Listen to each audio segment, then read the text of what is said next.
I was lying on the bathroom floor, dizzy from an ulcer, clutching my side. My wife stepped over me, rolled her eyes, and said, "If you're gonna die, do it quietly. The neighbors already think you're pathetic." I tried to get up.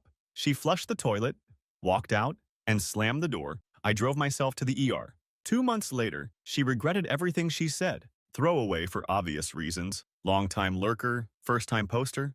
Never thought I'd be one of those guys sharing their marriage drama on Reddit, but here we are. Me, 31M, and Stephanie, 29F, have been married for almost 6 years. Things weren't always bad. Actually, the first 4 years were pretty decent. We had our fights like any couple, but nothing major. Looking back now, I can see how things started sliding downhill about 2 years ago. Little comments here and there, eye rolls when I spoke, interrupted me constantly. The classic jokes that weren't really jokes. I kept telling myself it was just a phase. We were both stressed with life stuff. The economy's been garbage. Our apartment building changed management, and the new guys are total slumlords. The basement started getting this black mold issue after a pipe burst in the unit next door, and the management company kept forgetting to send someone to fix it properly. So yesterday, Stephanie says the basement smell is getting worse and asked me to go clean the mold again. Third time this month, BTW. No big deal, right? Just normal husband stuff. I grab my mask and gloves from the closet since that black stuff is nasty. Head down there with bleach and brushes and get to work. The basement in our building is like something out of a horror movie. Bad lighting, weird sounds from the pipes, always slightly damp. And now, with black mold creeping up the walls like something from a sci-fi movie. I'm down there scrubbing for like an hour, sweating through my shirt because it's humid AF even though it's only like 70 degrees outside. And then, my phone dings. Text from Stephanie. "Don't forget to take out the trash when you're done, including yourself." I literally stopped scrubbing and just stared at my phone. Like, was that supposed to be funny? We joke around sometimes, but this felt different. Still, I figured maybe she was just being sarcastic or something. So I finish up, shower, and head upstairs. That's when she said it. I walked into the kitchen where she was scrolling through TikTok on the couch and mentioned her text, thinking we'd laugh it off. She didn't even look up from her phone, just said, "You're not good for anything except getting dirty. You're like a broken tool I haven't thrown away yet." The way she said it, completely flat. No emotion, like she was commenting on the weather or something. That's what got me. It wasn't said in anger, it was just a statement of fact to her. I didn't even know what to say. Like my brain just blue screen. I mumbled something about needing to check if I'd left anything in the basement and went back downstairs. Ended up sitting on the basement steps for almost 2 hours just thinking, going through our relationship in my head. All the little digs, all the times she'd made me feel small. All the times I'd brushed it off because that's just how she jokes. Or she's just stressed. When I finally went back up, she was already in bed. I grabbed a blanket from the closet and went back to the basement. Petty? Maybe. But I couldn't bring myself to sleep next to her. Ended up curled up next to the water heater because it was the warmest spot down there. Didn't sleep much. Spent most of the night using my phone, looking through our accounts and messages. That's when I found some interesting stuff. Remember how I said money's been tight? Turns out Stephanie's been hiding money. We have a joint account, but I discovered she'd opened a separate account almost a year ago. Been transferring small amounts. Not enough for me to notice when I glanced at our statements, but enough to add up to almost $7,000 over time. There were also messages with her friend Lindsay about how she was so done with me and just waiting for the right time to have the talk. Messages from 3 months ago. By 5 a.m., I'd made my decision. I packed a bag while she was still sleeping, took screenshots of everything I'd found, transferred my latest paycheck out of our joint account, left enough for rent and bills, and walked out. Called my buddy Tristan, who agreed to let me crash at his place for a bit. Didn't tell anyone else where I was going. Turned off location sharing on my phone. Just disappeared. Stephanie woke up around 7:30 based on when the texts started flooding in. 7:34 a.m. Where are you? 7:46 a.m. Knox, hello? 8:12 a.m. This isn't funny. Where did you go? 8:34 a.m. Are you seriously this childish? Sleeping in the basement wasn't enough drama for you? 9:15 a.m. Your boss called, said you called in sick. Where the hell are you? 10:23 a.m. Please just tell me you're okay. 11:47 a.m. I'm sorry about what I said. I was just stressed. Please come home. I ignored all of them. Let her stew in it. By afternoon, she was calling my friends. Most of them played dumb because they're good bros. She even called my mom, who thankfully respected my wishes when I told her not to tell Stephanie anything except that I was safe. It's been 24 hours now. I've talked to a lawyer, virtually, and started making plans. The way I see it, she's been plotting her exit strategy for months, squirreling away cash, emotionally checking out, treating me like garbage. Well, if I'm trash, then I'm taking myself out and taking everything else with me. I've documented the separate account, the messages, the pattern of emotional abuse. The lawyer says I've got a solid case for a favorable divorce settlement in our state. And just about an hour ago, she showed up at Tristan's door. Don't know how she found me, probably through process of elimination since I wasn't answering my phone. She was crying, makeup all streaked down her face, begging me to come out and talk. I watched through the peephole as Tristan told her I wasn't there. The look on her face, part of me felt a twinge of something. Pity? Regret? But then I remembered sitting in that moldy basement, scrubbing walls while she texted me to take myself out with the trash. Funny how she only started caring when I actually took her advice. This is just the beginning. The real garbage removal starts now. Update. It's been 2 weeks since my last post. 2 weeks of radio silence from my end toward Stephanie, not you guys. 2 weeks of her slowly realizing that maybe, just maybe, calling your husband trash and a broken tool has actual consequences. First things first. I moved out of Tristan's place after 3 days, not because he wasn't a good host. Dude literally gave me his bedroom while he slept on the couch, but because Stephanie kept showing up. At first it was just her. Then she started bringing reinforcements. Her sister, her best friend Lindsay, even tried sending her mom once, which was peak awkward, considering her mom has always low-key hated me. So I bounced to an Airbnb, paid cash, used a friend's account, complete ghost mode, told only 2 people where I was staying, Tristan and my brother Albert. Albert actually came through clutch during all this. More on that later. Day after my last post, I met with a divorce attorney through a video call. Showed him the screenshots, the bank statements, the texts. He didn't even blink, just nodded, and said he's seen worse, but I definitely had enough for a solid case. His exact words were something like, emotional abuse leaves fingerprints just like physical abuse. They're just harder for some people to see. That hit me. While Stephanie was blowing up my phone, 78 texts in 1 day, new personal record, I was quietly making moves. Set up mail forwarding to a P.O. box, opened new bank accounts at a different bank, changed direct deposit for my paychecks, pulled my name off our streaming services, petty but satisfying. Most importantly, started documenting everything that last one. Man, once I started looking through old texts and emails with fresh eyes, it was like seeing our relationship for the first time. The constant put-downs disguised as jokes. The way she'd tell stories to our friends that made me look incompetent. How she'd accidentally forget to pass along messages or invitations meant for me. There was this text from last Christmas where I spent hours setting up lights outside our apartment. She wanted them. I hate heights. And her only response was, the neighbor's display makes ours look like a dollar store. At the time, I laughed it off. Reading it now made my stomach turn. The financial stuff was even more eye-opening. Our money problems suddenly made sense when I traced where funds were actually going. That separate account I mentioned, turns out it wasn't just for saving. Stephanie had been spending on all kinds of shit she told me we couldn't afford. Expensive lunches, clothes, weekend trips with Lindsay that she told me were work conferences. Day 5 of ghost mode, I finally responded to one text. All I said was, all communication through my attorney from now on, with his contact in, then blocked her on everything except email, which I muted but kept open as a documentation channel. That's when things went nuclear. She showed up at my workplace twice. Security had to escort her out the second time. Then she tried triangulating through friends. Suddenly, everyone was getting messages about how worried she was about my mental health and erratic behavior. Classic Darvo move. Deny, attack, reverse victim, and offender. The wildest part? It kind of worked on some people.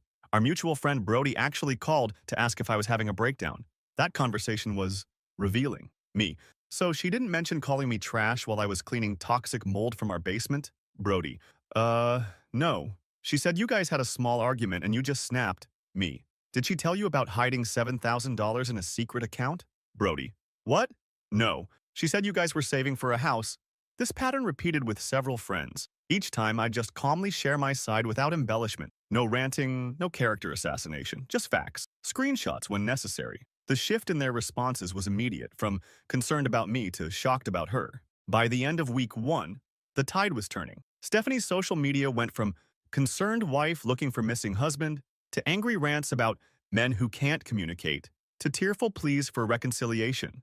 The comment section on her posts went from supportive to conspicuously quiet as people figured out what was really going on. Meanwhile, I was rebuilding, found a month-to-month apartment. Nothing fancy, just a studio with decent internet. Bought the essentials from a second-hand store. Albert helped me move the few things I'd managed to grab from our place when Stephanie was at work. It's sparse, but it's mine, and it doesn't have black mold. The financial squeeze started hitting her around day 10.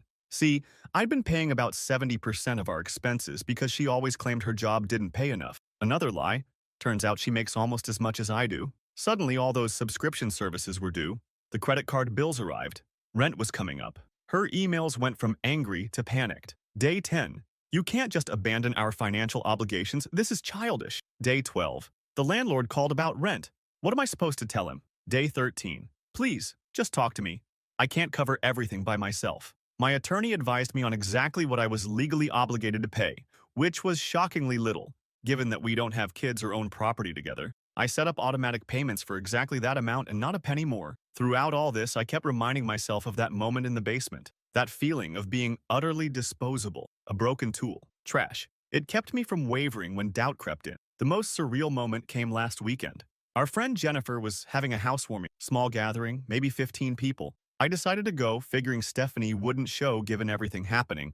Wrong. I was chatting with Jennifer's boyfriend when Stephanie walked in. The room didn't exactly go silent, but there was this collective intake of breath, that awkward energy when everyone knows there's drama but tries to act normal. She looked rough, hair unwashed, bags under her eyes, wearing the same sweater she'd had for 3 years that she always complained about but never replaced. Our eyes met across the room. For a split second, I felt this weird vertigo, like looking at a stranger wearing my wife's face.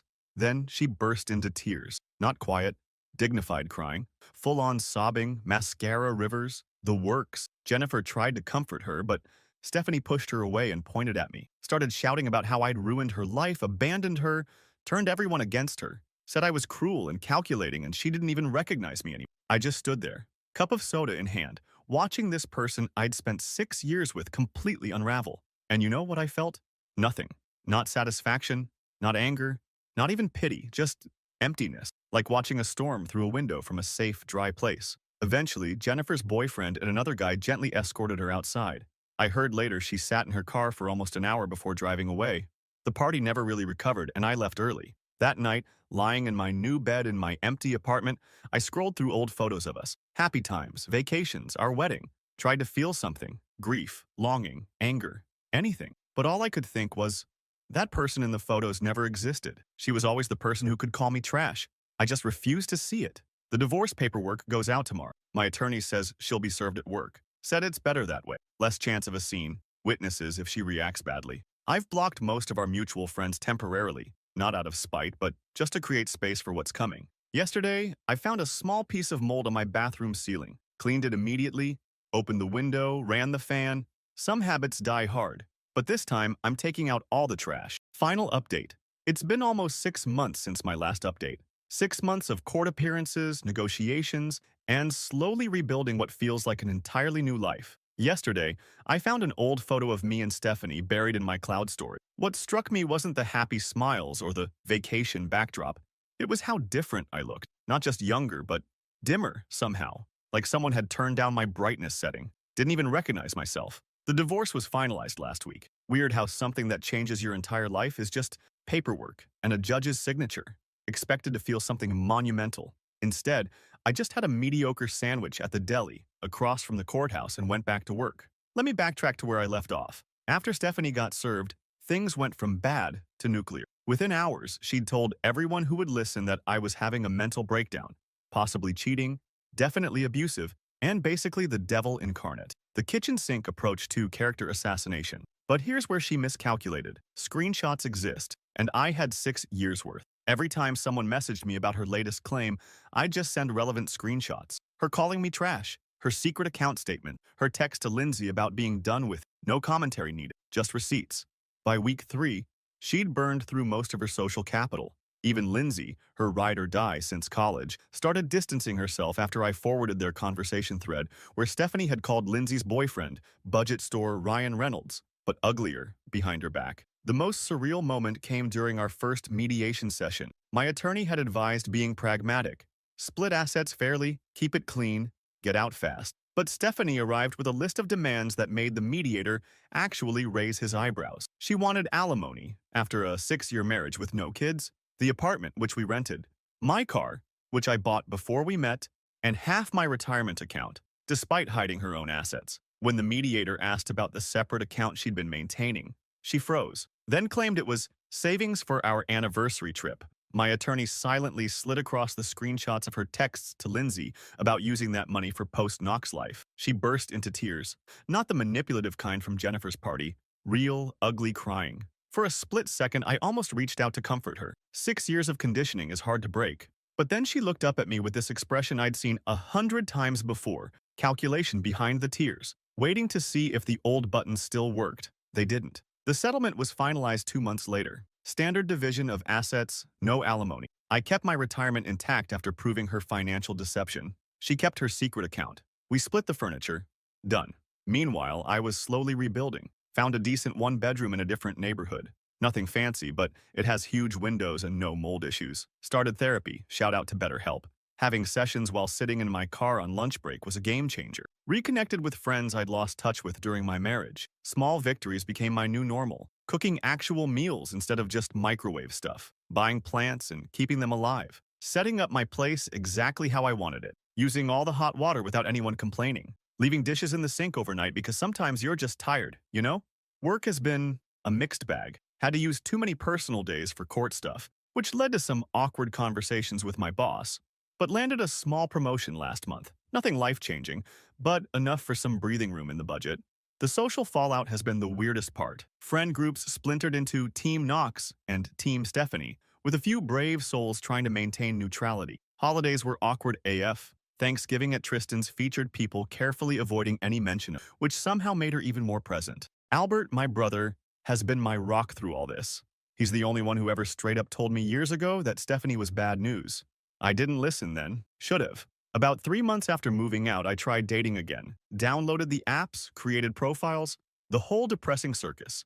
Had a few coffee meets that went nowhere. One promising connection fizzled after 3 dates. Started to wonder if maybe I was the problem after all. Then I met Abigail at a friend's board game night. Nothing dramatic, just easy conversation about terrible movies and her job teaching high school art. No immediate sparks or rom-com moments, just comfort. We've been seeing each other for about 2 months now, taking it slow. She knows the Cliff Notes version of the Stephanie saga. Hasn't run screaming yet, which seems promising. The Stephanie situation came to its final crescendo last month. I was grocery shopping on a Sunday morning, headphones in, comparing cereal prices like the newly budget-conscious single guy I am, when I felt someone staring at me. Turned around and there she was, looking rough. Not in a satisfying revenge movie way, just genuinely unwell. Hair thrown in a messy bun, wearing what I recognized as her "I've given up" sweats. Dark circles under her eyes. Shopping cart containing nothing but frozen dinners, wine, and cat food. We never had a cat. She spotted me noticing her and froze. For a solid 30 seconds, we just stared at each other between the Cheerios and the store-brand flakes. Then she abandoned her cart and walked straight to me. What followed was the most surreal conversation of my life. Started with accusation. Why did I have to destroy her? Then bargaining. We could still fix this if I'd just talked to her. Then a confession that blindsided me. She'd been having an emotional affair with a guy from her office.